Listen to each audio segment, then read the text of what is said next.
difference is very obvious, and which is already the wording inside the question, because what we know or what is already in place by the Chamber of Commerce is vocational training, and vocational training on secondary level.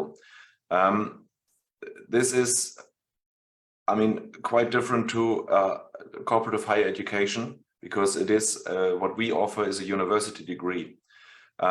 The whole setup is different as well. When you talk about vocational training, usually both practical and theoretical learning go side by side.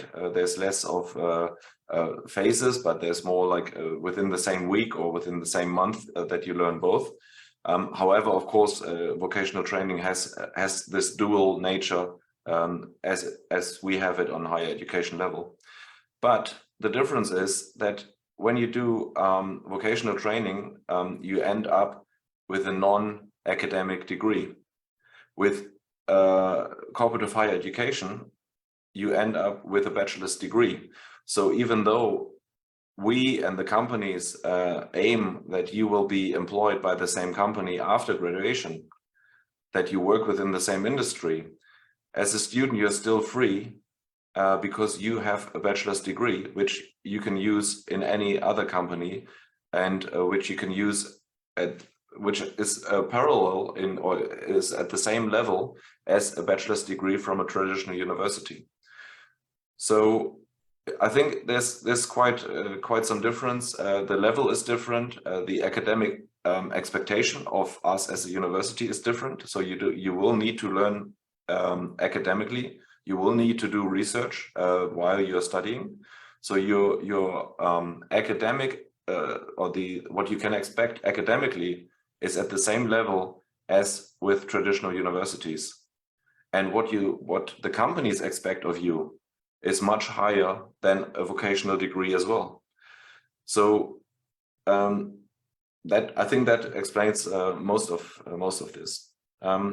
Besides this, I want to elaborate one more aspect that might be in, well, there might be questions with some of our listeners, even though they are not, one of the questions there might not be writing or saying, is that, you know, this has not been done yet in Skopje. This is the first time something new will start in Skopje. And students might be wondering whether it's a good idea to be the first batch of students starting with this.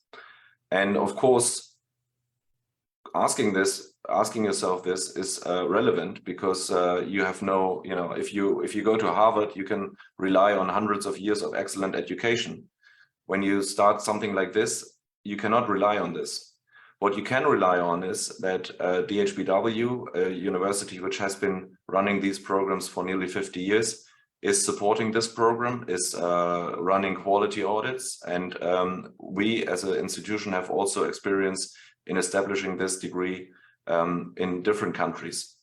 And in all, well, and Professor Wilding has been doing this in Palestine. I've been doing it in China and elsewhere. And our experience there in those countries is that even the first batch of students studying in a new established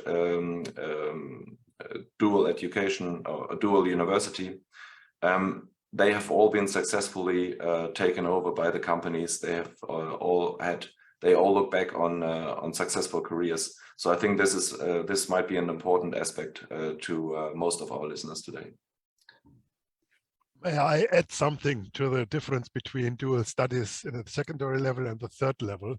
On the secondary level, you learn how to do the work. On the third level, you learn why it is done on that way.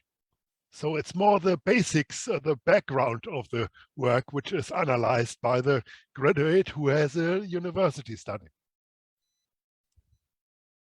Great, thank you.